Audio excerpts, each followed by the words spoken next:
এই যে আরেকটা রাষ্ট্রের মধ্যে বসে মোটামুটি রাজনৈতিক একটা পজিশন ওন করে ঘোষণা দিয়ে এইভাবে বক্তব্য দেয়া কোনো পলাতক আসামি দিতে পারেন কিনা, এই বিষয়টা নিয়ে ভারতকে কড়া বার্তা দিয়েছে বাংলাদেশ।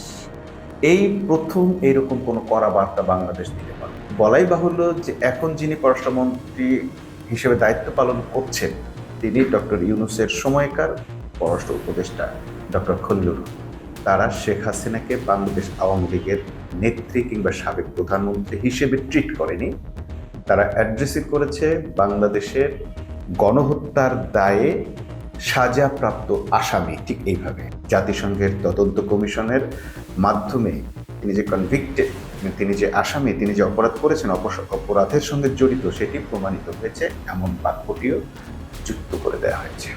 এই বিষয়ে পদক্ষেপ নেওয়ার জন্য পররাষ্ট্র মন্ত্রণালয় থেকে জানানো হয়েছিল যেন কোনো অবস্থাতেই এরকম একজন সাজাপ্রাপ্ত আসামি ভারতে বসে বাংলাদেশের রাজনীতিকে অস্থিতিশীল করতে না পারে।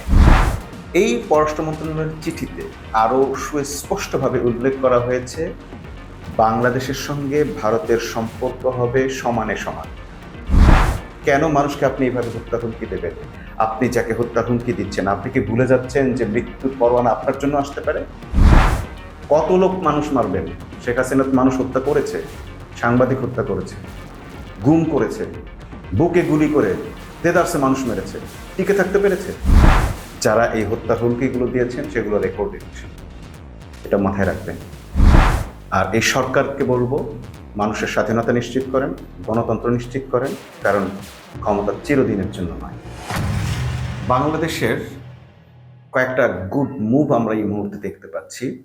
সবচেয়ে গুরুত্বপূর্ণ যে মুভটা হয়েছে সেটা হচ্ছে পররাষ্ট্র মন্ত্রণালয়ের 5ই আগস্ট পলাতক শেখ হাসিনা, সাবেক প্রধানমন্ত্রী শেখ হাসিনা ভারতে বসে বক্তব্য দিয়েছেন।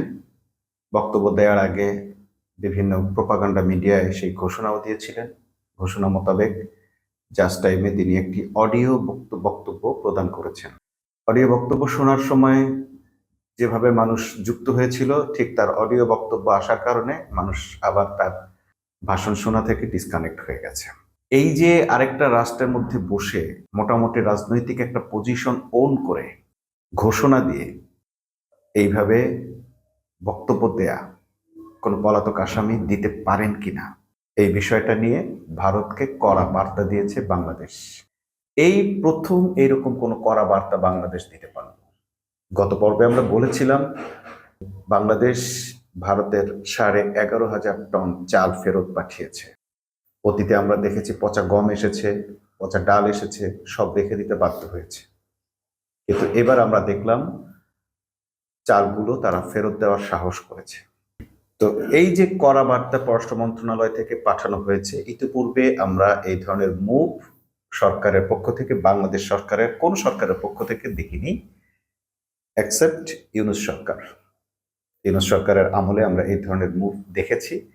এবং বলাই বাহুল্য যে এখন যিনি পররাষ্ট্রমন্ত্রী হিসেবে দায়িত্ব পালন করছেন তিনি ডক্টর ইউনূসের সময়কার পররাষ্ট্র উপদেষ্টা ডক্টর খলিলুর রহমান। তো তার মন্ত্রণালয় থেকে মোটামুটি 4 থেকে 6 ঘন্টার মধ্যেই একটি কড়া বার্তা ভারতকে দেয়া হয়েছে। সেই বার্তায় অত্যন্ত বুদ্ধিমত্তার সঙ্গে এমন কিছু যুক্ত করা হয়েছে যেটি বাংলাদেশের সার্বভৌমত্বকে আরো এক ধাপ উচ্চকিত করেছে। সেগুলো কি? নাম্বার 1, তারা শেখ হাসিনাকে বাংলাদেশ আওয়ামী লীগের নেত্রী কিংবা সাবেক প্রধানমন্ত্রী হিসেবে ট্রিট করেনি, তারা অ্যাড্রেসই করেছে গণহত্যার দায়ে সাজাপ্রাপ্ত আসামি। ঠিক এইভাবে যেই টার্মটা সাহস বা ইচ্ছা পোষণ করে না, ঠিক সেই টার্মটাই ব্যবহার করে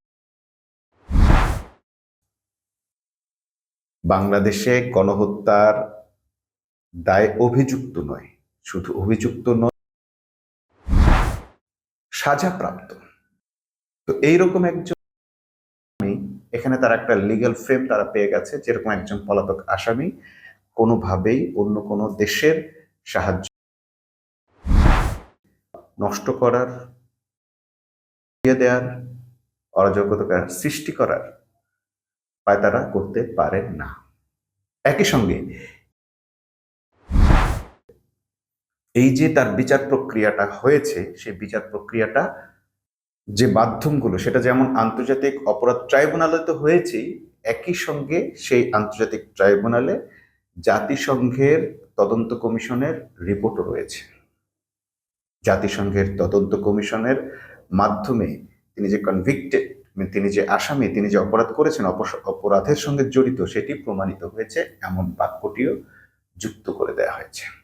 ওই চিঠিতে আরো একটি বাক্য যুক্ত করে দেওয়া হয়েছে, সেটি হচ্ছে যে ইতিপূর্বে ভারত সরকারকে এই বিষয়ে পদক্ষেপ নেওয়ার জন্য পররাষ্ট্র মন্ত্রণালয় থেকে জানানো হয়েছিল, যেন কোনো অবস্থাতেই এরকম একজন সাজাপ্রাপ্ত আসামি ভারতে বসে বাংলাদেশের রাজনীতিকে অস্থিতিশীল করতে না পারে। এবং এটি তাদের চুক্তির 2013 সালের চুক্তি অনুযায়ী বাংলাদেশ এটি ভারতের কাছে প্রত্যাশা করতে পারে, দাবি করতে পারে। তো একই সঙ্গে এই একটা চিঠিতেই পররাষ্ট্র মন্ত্রণালয় অনেকগুলো আইনি রেফারেন্স তারা এখানে তুলে ধরেছেন, যে কারণে যখন এই চিঠিটি যেহেতু শুধু বাংলাদেশ নয় আন্তর্জাতিকভাবে রেকর্ডেড থাকবে, এবং তাতে ভারত অবশ্যই তার ইলিগ্যাল যে সুযোগ সুবিধাটা শেখ হাসিনাকে দিয়েছেন সেটি প্রমাণিত হয়ে যাবে। এই পররাষ্ট্র মন্ত্রণালয়ের চিঠিতে আরো সুস্পষ্টভাবে উল্লেখ করা হয়েছে, বাংলাদেশের সঙ্গে ভারতের সম্পর্ক হবে সমানে সমান। বাংলাদেশ তাদের কোনো ক্লায়েন্ট এই ধরনের সম্পর্ক বাংলাদেশ রাখতে চায় না, রক্ষা করবে না। আরো বলে দিয়েছে, যদি বাংলাদেশকে তাদের সমান সমান করে চোখে দেখে এবং তাদের সমান মর্যাদাতে তারা বাংলাদেশের সঙ্গে কোনো দ্বিপাক্ষিক সম্পর্ক করতে চায় এবং তার জন্য যদি ভারত এগিয়ে আসে, তাহলেই কেবল বাংলাদেশের সঙ্গে তাদের সম্পর্ক রক্ষা করা সম্ভব হবে। এই যে বাংলাদেশের পররাষ্ট্র মন্ত্রণালয় এইভাবে কড়া একটি চিঠি ভারত সরকারকে দিতে পেরেছে, এইটা দেখে আমার অনেক দিনের ক্ষোভ দূর হয়ে গেছে। আমরা এই বাংলাদেশকে দেখতে চেয়েছি, যারা ভারতকে ভয় না করে,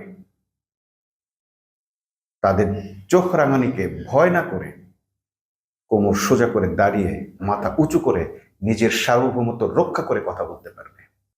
কিন্তু অপরদিকে আমরা দেখছি কি, এটা সরকারের পররাষ্ট্র মন্ত্রণালয়ের একটা পার্ট, অপরদিকে আমরা দেখছি সরকারের মধ্যে বিভিন্ন ধরনের অব্যবস্থাপনা শুরু হয়েছে।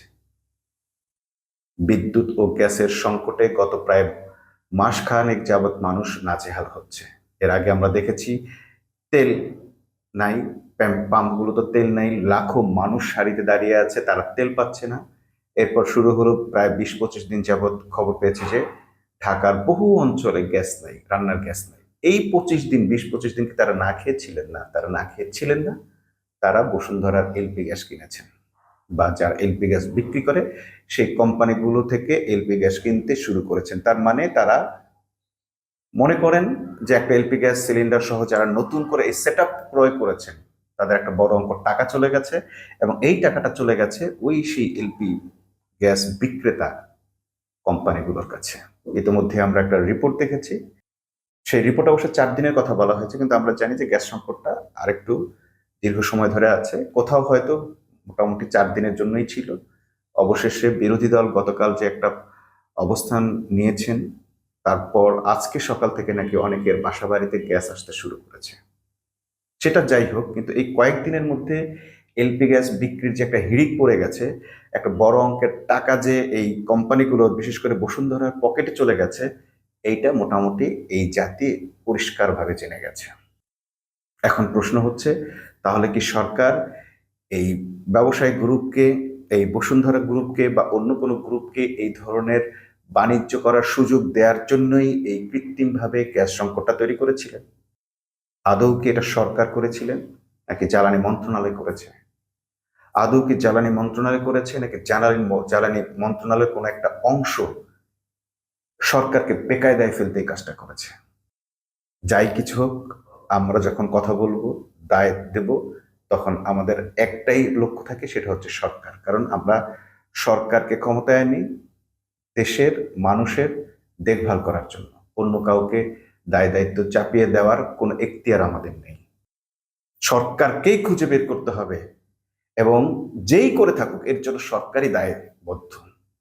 তার আমলে, শাসন আমলে কেন মানুষ এইভাবে ভোগান্তির শিকার হবে? কেন তারা গ্যাস পাবে না, বিদ্যুৎ পাবে না? এই যে অতিরিক্ত বিদ্যুৎ বিল, এটা নিয়ে সরকার একটা বিজ্ঞপ্তি জারি করেছে বিদ্যুৎ মন্ত্রণালয়। সেটা হচ্ছে যে এই ধরনের খবর নাকি শেয়ার করা যাবে না। কেন করা যাবে না?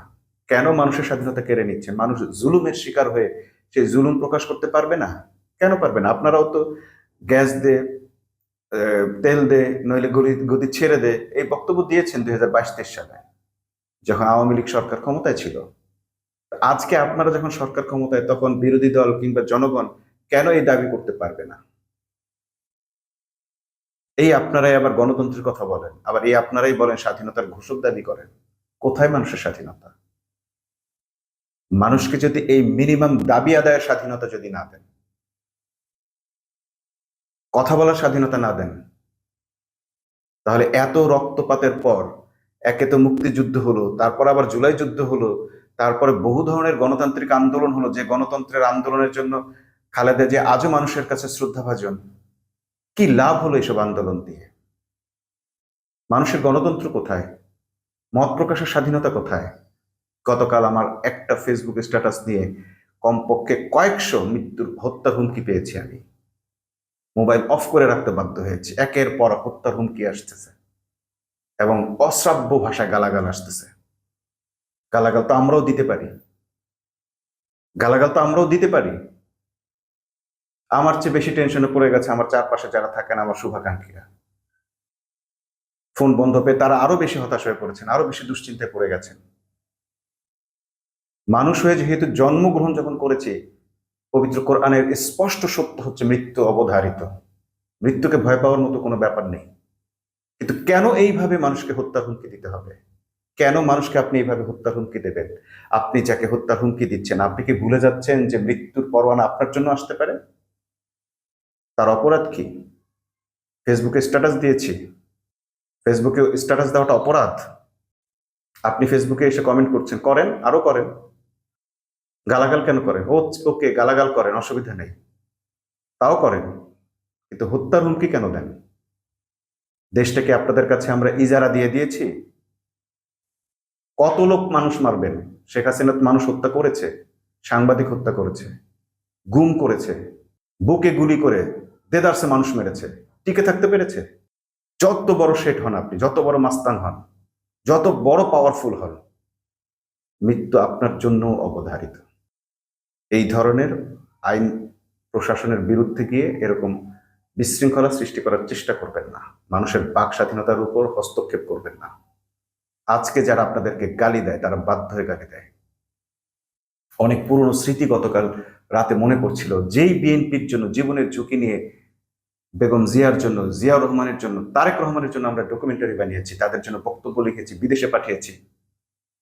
আমাদের অনেক সহকর্মীর চাকরি পর্যন্ত চলে গেছে শুধু বিএনপির বক্তব্য প্রচার, তারেক রহমানের বক্তব্য প্রচার করার জন্য, তার সাথে লন্ডনের যোগাযোগের কারণে। আমাদের সহকর্মীরা হয় লন্ডনে পালিয়ে গেছেন, হয় আমেরিকায় পালিয়ে গেছে, তা না হয় গ্রামে গিয়ে নির্বৃত্ত পল্লীতে লুকিয়ে থেকেছে আওয়ামী লীগ আমলে। সেই তাদেরকেই আবার এখন হত্যার হুমকি দেওয়া হচ্ছে। এই তারেক রহমানকে বাংলাদেশের শুভেচ্ছা জানিয়ে আমি একটি কবিতা আবৃত্তি করেছিলাম। সেটি তারেক রহমান পর্যন্ত পৌঁছে গিয়েছিল। তিনি তার একজনকে দিয়ে, আশিক ভাইকে দিয়ে আমাকে খুঁজে বের করার চেষ্টা করেছেন, পুরস্কৃত করবেন। না, আমরা পুরস্কার নিতে যাইনি। সেই তারেক রহমানের বিরুদ্ধে যখন আজকে আমরা কথা বলি, কেন বলে এটা আপনাদেরকে খুঁজে বের করতে হবে, আপনাকে বুঝতে হবে। এই যে বিরুদ্ধে কথা বলতে হবে, এটা আমরা বহু আগেই জানতাম।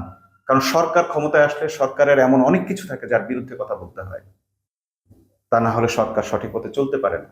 সরকার স্বৈরাচারের চেয়ে বড় স্বৈরাচার হয়ে ওঠে।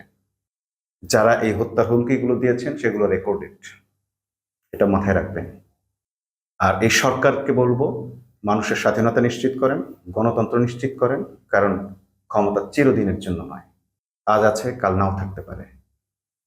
এরপরও সরকারকে ধন্যবাদ জানাবো যে বাংলাদেশের পররাষ্ট্র মন্ত্রণালয় এই প্রথম তার মেরুদণ্ড সোজা করে ভারতকে চোখ রাঙিয়ে কথা বলার ভারতের চোখ রাঙানোকে উপেক্ষা করে কড়া বার্তা দেওয়ার সুযোগ পেয়েছে।